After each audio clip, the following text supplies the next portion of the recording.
Reynolds was sentenced to decades. Halford faced life. The network they served collapsed, its tendrils cut by federal indictments. Greenridge exhaled, not in triumph, but in relief.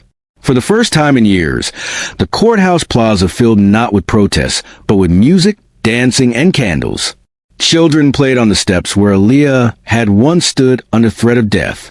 At home, Aaliyah tucked Maya and Jordan into bed. The nightmare was over, but the scars would linger. Maya whispered, "Mom, are we safe now?" Aaliyah stroked her daughter's hair. Safer.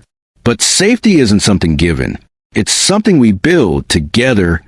Jordan, eyes half closed, murmured, "Then we'll help you build it." Aaliyah smiled through tears. "Yes, you will." Months later, she walked alone across the courthouse lawn, now quiet in the autumn air. She thought of Lewis, the janitor who had once warned her in another life. She thought of Daniel, the clerk who risked everything to expose Halford. She thought of Mercer, who found his conscience too late, but found it nonetheless. And she thought of herself, a black woman mocked in public, arrested without cause, now the judge who had presided over the trial of her abusers. Her voice trembled in the wind as she whispered, "Justice isn't perfect, but it's worth bleeding for."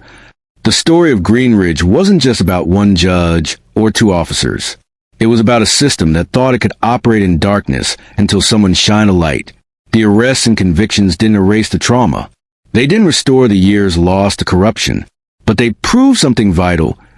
Power only lasts as long as silence allows it. Aaliyah's humiliation became a turning point, not because she wore a robe, but because she refused to bow her head when the robe was stripped away.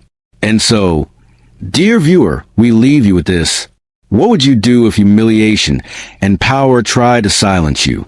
Would you shrink back to survive, or would you risk everything to stand, even when standing makes you a target?